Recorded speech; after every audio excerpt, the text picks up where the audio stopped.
கர்த்தருடைய பரிசுத்த நாமத்துக்கு உண்டாவதாக. இந்த காலை வேளையில கூட கர்த்தருடைய வார்த்தையை கேட்க வந்திருக்கிற ஒவ்வொருவரும் இயேசு கிறிஸ்துவின் இணைய நாமத்தினாலே உங்களை வாழ்த்து வரவேற்கிறேன். இந்த நாள் காலை வேளையில ஆண்டுடைய வார்த்தைக்காய் அவர் சமூகத்திலே காத்திருந்து ஜெபிக்கிறது. கர்த்தர் என்னோடு கூட பேசின வார்த்தையை நான் உங்களோடு கூட பகிர்ந்து கொண்டு உங்களுக்காய் நான் ஜெபிக்க விரும்புகிறேன். என்னோடு கூட திருப்பிக் கொள்ளுங்கள். எசேக்கியேல் 36வது அதிகாரம், எசேக்கியேல் 36, 34, 35 வசனங்கள். எசேக்கியேல் 36வது அதிகாரம் 34வது வசனம் வாசிக்கலாம். பாழாக்கப்பட்ட தேசம் கடந்து போகிற யாவருடைய பார்வைக்கும் பாழாய் கிடந்ததற்கு பதிலாக பயிரிடப்படும். ஆமென். பாழாக்கப்பட்ட தேசம் கடந்து போகிற யாவருடைய பார்வைக்கும் பாழாய் கிடந்ததற்கு பதிலாக பயிரிடப்படும்.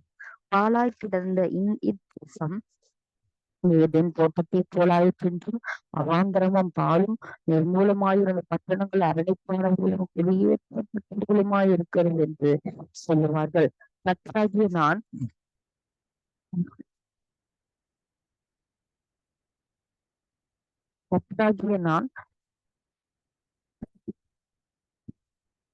நிர்மூலமானவர்களை கட்டுகிறேன் என்றும் பாலானதை பயிர் நிலமாக்குகிறேன் என்றும் அப்பொழுது உங்களை சுற்றிலும் உள்ள மீதியான ஜாதிகள் அறிந்து கொள்வார்கள்.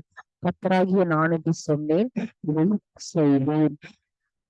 ஆவியானவர் தாமே இந்த வார்த்தையின் மூலமா எங்கள் மத்தியிலே எதிர்ப்படுவாராக. எசேக்கியேலின் தீர்க்க தரிசன புத்தகம் 36வது அதிகாரம் 34, 35, 36 வசனங்கள். எசேக்கியேல் 36, 34, 35, 36. இந்த பகுதியில ஒரு வார்த்தை சொல்லப்பட்டிருக்கிறது. தொடர்ந்து நாம் கேட்கக்கூடிய வார்த்தை பாழாக்கப்பட்ட தேசம்.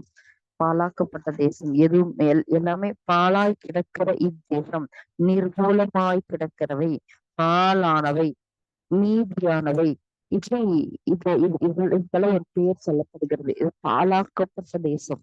கடந்து போகிறவர் பார்வைக்கு இந்த பாழாக்கப்பட்ட தேசம் எப்படி மாறப்போகுதுன்னு சொல்லப்பட்டிருக்குன்னா, அது பயிர் நிலமாய் இருக்கிறது, அது பயிர் நிலமாகப்படும், அது பதிலாக பயிரிடப்படும். பாழாய் கிடந்ததற்கு பதிலாக அது பயிரிடப்படும். அப்படின்னா என்னன்னா, அது பாழா கிடக்குன்னா அது பிரயோஜனம் இல்லாம கிடக்கு, அந்த வழியா யாருமே போக மாட்டாங்க. ஆனா கடந்து போகிறவர் பார்வைக்கு அதுவுமே எப்படி இருக்கும் அப்படின்னா, அந்த நிலம் பயிரிடப்படும், அது பிரயோஜனம் உள்ளதாய் மாறும். இந்த கால வேளையில ஆவியானவர் நமக்கு தீர்க்க தரிசனமா இந்த வார்த்தையை கொண்டு நம்மோடு கூட பேசி இடைப்பட்டு கொண்டு இருக்கிறார். இந்த காரியம் எல்லாம் அவங்க வாழ்க்கையில அது பாழாயிற்று, இது அவ்வளவுதான், இது பாழாயிற்று, இதுல எனக்கு ஒரு நம்பிக்கை போயிற்று, இனி இதற்காய் ஜெபித்து பிரயோஜனம் இல்லை, இதற்காய் நம்ம உத்தரவாதம் எடுத்து பிரயோஜனம் இல்லைன்னு சொல்லி உங்க வாழ்க்கையில எந்தெந்த பகுதிகள் பாழாய் கிடக்கிறத நினைக்கிறீங்களோ, எந்தெந்த உறவுகள் பாழாய் கிடக்கிறது நினைக்கிறீங்களோ, இல்ல ஊழியம் பாழாய் கிடக்கிறது நினைக்கிறீங்களோ, உங்க ஆவிக்குரிய வாழ்க்கை பாழாய் கிடக்கிறது நினைக்கிறீங்களா, பரிசுத்த ஆவியானவர் இந்த காலை வேளையில இப்படியாக சொல்லுகிறார். பாழாக்கப்பட்ட தேசம் கடந்து போகிற யாவருடைய பார்வைக்கும் அது பாழாய் கிடந்ததற்கு பதிலாக பயிரிடப்படும். அது பிரயோஜனமற்ற நிலமாய் இருந்ததற்கு பதிலாக அதுவே அது விளைக்கப்படும், அது விளைவை ஏற்படுத்தும், அதுல ஒரு விளைச்சலை நாம் காண்போம். இதுவரைக்கும் அது வேஸ்ட்ன்னு சொன்னாங்க, இதுவரைக்கும் அதுக்காக ஜெபிச்ச பிரயோஜனம் இல்லைன்னு சொன்னாங்க, இதுவரைக்கும் அது ஜீரோல இருந்தது. இப்ப ஆண்டவர் அதுல ஒரு புதிய தொடக்கத்தை ஏற்படுத்த போகிறாராமே. பாழாக்கப்பட்ட இந்த தேசம் பயிரிடப்படும். அதான் அந்த வசனம். பாழாய் கிடந்த இந்த தேசம் எப்படி மாறிடுச்சுன்னு சொல்லுவாங்க அப்படின்னா, இந்த பாழாக்கப்பட்ட தேசத்தை பார்த்து சொல்லுவாங்களா, அது ஏதேன் தோட்டம் மாதிரி மாறிடுச்சு, அது அரணிப்பா இருக்கு, அது ரொம்ப பாதுகாப்பா இருக்கு, அவாந்தரம் பாலும் நிர்மூலமாயிருந்த பட்டணங்கள் அரணிப்பானவைகளா பாதுகாப்பா எல்லாரும் குடியிருக்கிற வசதியா வாழ்றதுக்கு தகுதியுள்ள பட்டணமா மாறிட்டுன்னு சொல்லுவாங்களாம். ஆமேன். ஒருவேளை நம்ம வாழ்க்கை அப்படி இருக்கலாம், நம்ம வீடு அப்படி இருக்கலாம், நம்மளுடைய காரியங்கள் அப்படி இருக்கலாம். நிர்மூலமாக்கப்பட்ட பட்டணங்களை போல, வாழ தகுதியற்ற வாழ்க்கையை போல, குடியேற்றப்படாத வீடுகளை போல, ஒரு ஒரு ஒரு பிரயோஜனமற்ற வாழ்க்கை, பிரயோஜனமற்ற காரியங்களால் நம் வாழ்க்கையில எந்தெந்த பகுதிகள்லாம் காணப்படுதோ, சர்வசாவியானவர் நமக்கு தீர்க்க தரிசனமாய் சொல்ற இந்த பாழாக்கப்பட்ட தேசம், பாழாக்கப்பட்ட வாழ்க்கை, இது அவ்வளவுதான் அப்படின்னு சொன்ன காரியங்கள் எல்லாவற்றையும் கர்த்தர் பயிரிடப்படும். அந்த பாதை அந்த பாலாய் கிடந்ததற்கு பதிலாக அந்த பாதை பயிரிடப்படும் என்று சொல்லப்படுகிறது. அப்படின்னு என்னன்னா, விளைவே இல்லை, இனி அது எதுவுமே வெடிக்கவே இல்லை, நீ அங்க விதைக்கப்படும் என்று சொல்லப்படுகிறது. இந்த பாலாய் கிடக்கிற தேசத்தை பார்த்து எல்லாரும் இப்படி சொல்லுவாங்க, இது எப்படி மாறிடுச்சுன்னு சொல்லுவாங்கன்னா, இது ஏதோ தோட்டத்து மாதிரி மாறிடுச்சு, இது இவ்வளவு ஜோமண்டு, இவ்வளவு பைபிள் வாசிக்கிறது, இவ்வளவு அந்நிய பாஷை பேசுது, இவ்வளவு ஊழியம் செய்து, இந்த ஆரம்பிப்பான பட்டணமா குடியேற்ற விற்கப்பட்ட பட்டணம், பாழாய் கடந்த இந்த பட்டணம், உபயோகமற்ற பட்டணம், பாழாய் கடந்த இந்த நிலம், கடந்து போகிறவருடைய பார்வைக்கு இது கையிடப்படுது. இந்த வார்த்தையின் அது அப்படி ஆயிற்று. இது ஏதேன் தோட்டத்தை போல மாறிச்சு. அரணிப்பான பட்டணமா, பாழாக்கப்பட்ட நிர்மூலமாக்கப்பட்ட பட்டணம், யாரும் வசிக்க தகுதி இல்லாத பட்டணம், அங்க போறதுக்கு பயப்பட பட்டணம், அப்படிப்பட்ட காரியங்களாய் இருந்தவைகள் எல்லாம் இப்ப எப்படி மாறிச்சுன்னா வாழ தகுதியான பட்டணமாய் மாறிவிட்டது. வாழ தகுதியான ஒரு சூழ்நிலை அதுக்குள்ள வாழ்ந்து விட்டது. கர்த்தராகிய நான் நிர்மூலமானவர்களை கட்டுகிறேன் என்றும், நான் தான் மூலமானதை எழுத்து கட்டுறேன், நான் தான் இந்த பாழான நிலத்தை பயிர் நிலமாக்குகிறேன் அப்படிங்கிறத உங்களை சுற்றிலுமே இருக்கிற மீதியான ஜாதிகள் அறிந்து கொள்வார்கள். கர்த்தராகிய நான் இது சொன்னேன், இது செய்வேன் என்று சொல்லி கர்த்தர் உங்களுக்கு வாக்கு கொடுக்கிறார். இந்த காலங்களில் உங்க வீட்டு அப்படி இருக்குதா? உங்க வாழ்க்கை அப்படி இருக்குதா? உங்க இருக்குதா? உங்க ஆவுக்குரிய வாழ்க்கை அப்படி பாழாக்கப்பட்ட தேசத்தை போல பாழாக்கப்பட்ட சூழ்நிலைகள் வாழ்க்கையில காணப்படும் என்றால், பரிசுத்த ஆவியானவர் நம்ம தீர்க்க தரிசனமாய் பேசினவை தைரியப்படுத்துகிறார். அவைகள் கைவின் நிலமாகும். அவைகள் எல்லாம் கர்த்தர் எல்லாவற்றையும் பயிர் நிலமாக்குவார். எல்லாவற்றையும் ஏதேன் தோட்டத்தை போலவும் பாலும் நிர்மூலமாய் இருக்கிற பட்டணங்கள் அரணிப்பானவைகளாய் குடியேற்றப்பட்டவைகளாய் மாறும் என்று கர்த்தர் சொல்லுகிறார். கர்த்தர் இந்த சூழ்நிலைகளை மாற்றுவார். பாழாய் கடந்த தேசம், பாழாய் கடந்த தேசம் குடியிருக்கிறதுக்கு பிரயோஜனம் உள்ள தேசமாய் மாறும். வெளியிலேயே இருக்க முடியாது அப்படின்னு சொன்னேன். ஐயோ வீட்டுக்குள்ளெல்லாம் இருக்கவே முடியாது, ஐயோ வாழ்க்கையில எல்லாம் இருக்கவே முடியாது, ஐயோ இவங்கெல்லாம் திருந்தவே மாட்டாங்க, இந்த சூழ்நிலையெல்லாம் இதுதான் இது நிறைய சொல்லியிருப்போம். ஆனா அந்த பாழாக்கப்பட்ட உறவுகள் இந்த நாள்ல புதுப்பிக்கிறார். பாழாக்கப்பட்ட அவைக்குரிய வாழ்க்கையை புதுப்பிக்கிறார். பாழாக்கப்பட்ட எல்லா பரிசரங்களையும் புதுப்பிக்கிறார். ஒரு மூலமாய் பாழாய் கிடந்தவைகள் அரணிப்பானவைகளாய் குடியேற்றப்பட்டவர்களாய் குடியிருக்க தகுதியுள்ள ஸ்தலங்களாய் மாறுகிறது என்று சொல்லி கர்த்தர் சொல்லுகிறார். நம்பிக்கை உலர்ந்து போன சூழ்நிலையில பாலாய் கிடக்கிற இந்த தேசத்தை கர்த்தர் பயிர் நிலமாய் மாற்றுகிறார். யாரோட தேசம் பாலாய் கிடந்தது, யாரோட தேசம் குடியிருக்க தகுதியில்லாத தேசமாய் இருந்தது அப்படின்னு சொல்லி நம்ம பார்த்தோம் அப்படின்னு சொல்லி சொன்னா, எனக்கு ரூத்தின் சரித்திர புஸ்தகத்தை கர்த்தர் ஞாபகப்படுத்தி காண்பித்தார். இந்த ரூத்துடைய வாழ்க்கையில தேவனுக்கு தேவனை குறித்ததான ஒரு ஒரு காரியம் அவளுக்கு தெரியாது. ஆனா பெத்லஹேம்ல இருந்து வந்த எலிமெலேக்கு நகோமி என்பவர்களுடைய மகனான மக்லோன் கிளியோன் அப்படிங்கிறவர் அவர்களுடைய மனைவிகள் தான் ஓர்பாலும் ரூத்தும். இவர்கள் அவங்க நகோமியோடைய மருமகள்களா இருக்கிறாங்க. இவங்க மோவாப் தேசத்துல வாழ்ந்து வராங்க. இந்த மோவாப் தேசத்துல ஒரு பெரிய பஞ்சத்து நிமித்தமா அதுல இன்னும் சர்வை பண்ண முடியாம 2 குமாரரும் மறித்து போறாங்க. நகோமியோடைய கணவரும் மறித்து போறான். இப்படி எல்லாரும் இறந்த உடனே இவங்க மோவாப் தேசத்துல இருந்து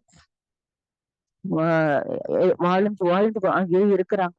ஆகாரம் அவங்களுக்கு உண்டா இருக்கிறது. ஜனங்களை கர்த்தர் சந்தித்தால் பெத்லகேம்ல சூழ்நிலை எல்லாம் மாறி இருக்கிறது என்பதை அறிந்து கொண்ட இவர்கள் மோவாப் தேசத்திலிருந்து பெத்லகேமுக்கு புறப்பட எழும்புகிறார்கள்.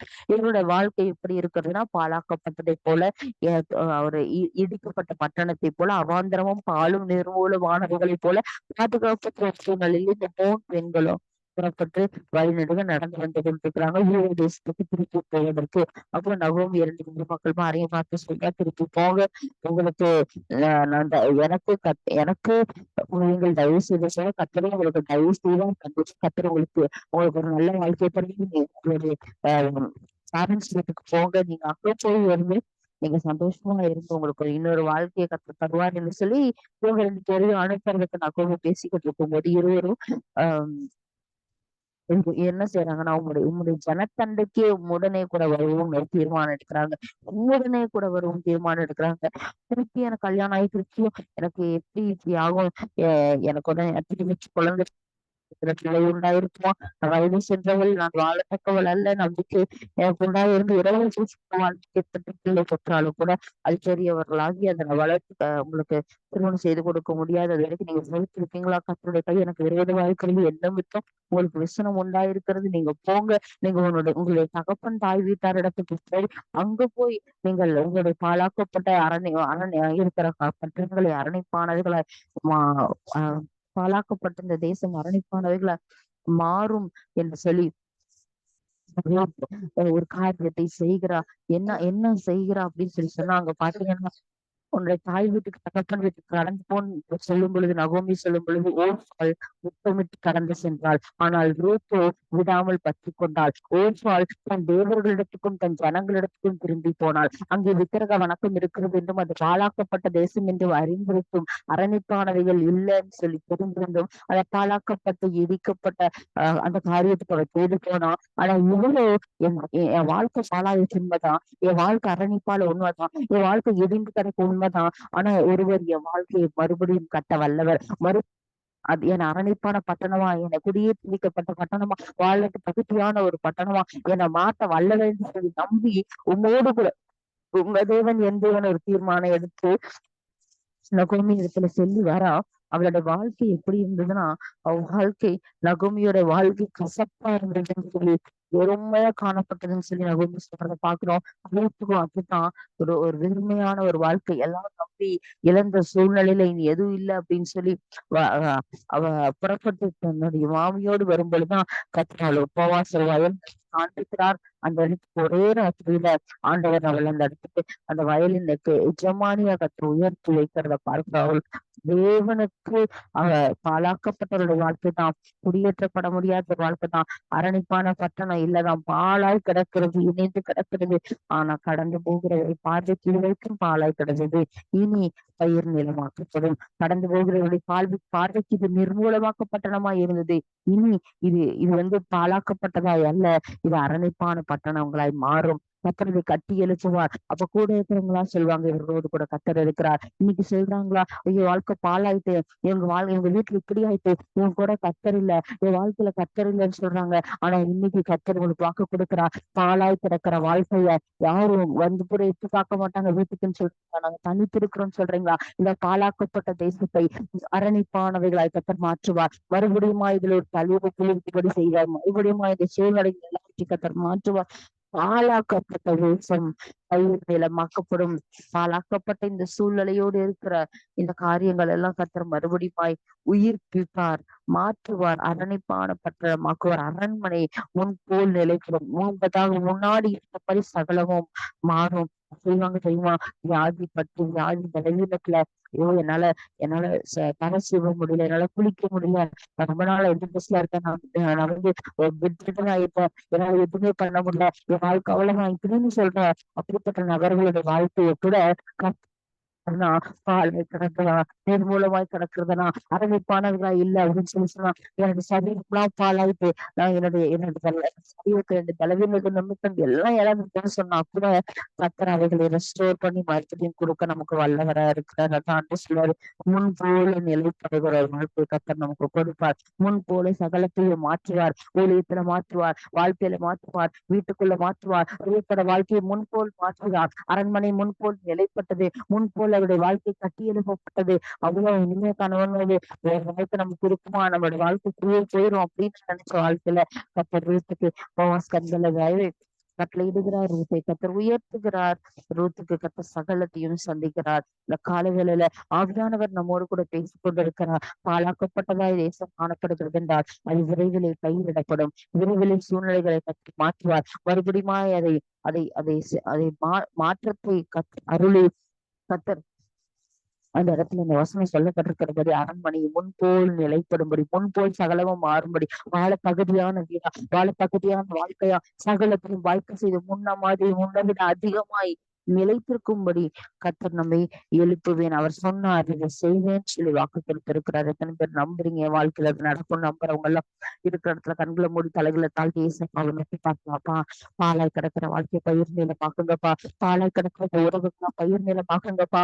ஆனவரை பாலும் நிர்மூலமாக்கப்பட்ட இந்த ஆவிக்குரிய வாழ்க்கையை மறுபடியும் கட்டி எடுக்க அர்ப்பணிப்பானவர்களாய் மாத்துங்கப்பா. இந்த காரியத்துக்கெல்லாம் ஜெபிக்க மாத்துங்க, காரியத்துக்கு போடுறதுங்க, அதை மறுபடியும் நிலைப்படுத்துங்கப்பா. மறுபடியும் தூக்கி எழுப்புங்கப்பா. மறுபடியும் கத்திர அரணிப்பான பட்டணமாய், குடியேற்றிக்கப்பட்ட பட்டணமாய், பயிரிடப்பட்ட பட்டணமாய், ஆசீர்வதிக்கப்பட்ட தடைப்பட்ட காரியமாய் கர்த்தர் வாழ்க்கையை மாற்றுவீராக, மாற்றுவீராக, மாற்றுவீராகன்னு கேளுங்க. நல்லா உள்ளார்ந்த இருதயத்துல ஏசப்பாவை நோக்கி பார்த்து, ஏசப்பா எனக்கு இறங்குங்க ஆண்டவரே, அப்ப என் வாழ்க்கை இப்படி மாற்றுங்க ஏசப்பா, என் ஊழியத்தை இப்படி மாற்றுங்கப்பா, பாழாக்கப்பட்டு கிடக்குதுப்பா, அது கடந்து போகிறவர்களுடைய பார்வைக்கு அது பாழாக்கப்பட்டதா தெரியுப்பா, அது பயிரிட பதட்டும், அது விளைச்சல் உண்டாகட்டும், ஆற்றலை கத்தப்போட சொல்லட்டும். ஜெபிச்சு ஜெபிச்சு எண்ணத்தை கண்ட வாழ்க்கை எதுவும் மாறல சொன்னவங்க சொல்லுங்க. பாழாக்கப்பட்ட இந்த வாழ்க்கை பயிரிடப்படட்டும், பாழாக்கப்பட்ட இந்த சூழ்நிலைகள் அரணிப்பாய் குடியேற்றப்பட்ட பத்திரமாய் மாறட்டும் ஆண்டவரே, மாறட்டும் ஆண்டவரேன்னு சொல்லுங்க. யாரெல்லாம் அப்படி உத்தரவாதம் பண்ணி ஜெபிக்கிறீங்களோ ஏசப்பா காலங்களில் இந்த வாழ்க்கை மாற்றி கொண்டிருக்கிறோம். அப்பா எங்களை அதிகமாய் நேசிக்க எங்கள் அன்பின் ஆண்டவரை நீர் கொடுக்கிற வேலைக்காய் நன்றி. உங்களை நோக்கி பார்க்க கற்று கிருப தந்தீங்க. யாரெல்லாம் ஆண்டவரை வாழ்க்கை மாறணும், சூழ்நிலைகள் மாறணும், எனக்கு ஒரு மாற்றத்தை கற்று தாங்காண்டு பாழாக்கப்பட்ட நிர்மூலமாக்கப்பட்ட இந்த பட்டணங்கள் அரணிப்பாய் உயர்த்தப்பட்டதாய் மாறட்டும். அரண்மனை முன்போல் நிலைப்படட்டும். வியாதி நிமித்தமா சரீரத்துல பலனெல்லாம் எல்லாம் யாருமே தெரியாத மாதிரி ஆயிருக்கலாம். கற்று மறுபடியும் அப்படிப்பட்டவர்களை கொஞ்சம் நிலைப்படுத்துங்க, அப்படிப்பட்டவர்களை மாற்றுங்க, அப்படிப்பட்ட சூழ்நிலைகளெல்லாம் எழுப்புங்க. கர்த்தர் மாற்றத்தை நீ உண்டு பண்ண போறதுக்காக ஸ்தோத்திரம். குடியேற்றுவிக்கப்பட்ட பட்டணமாய் மாற்றுகிறதற்காக ஸ்தோத்திரம். பேற்றை ஆசீர்வதிங்கப்பா. அவங்க கரம் கோட்டு வழி நடத்துவதாக மாற்றம் மகிமை செலுத்துகிறோம். இயேசு கிறிஸ்துவின் நாமத்தில் ஜெபிக்கிறோம் நல்ல பிதாவே, ஆமென். என் ஆத்மாவே கர்த்தரை ஸ்தோத்திரி, என் முழு உள்ளமே பரிசுத்த நாமத்தை ஸ்தோத்திரி, என் ஆத்மாவே கர்த்தரை ஸ்தோத்திரி. கர்த்தர் செய்த சகல உபகாரங்களையும் என்றைக்கும் மறவாதே. ஆமென். God bless you.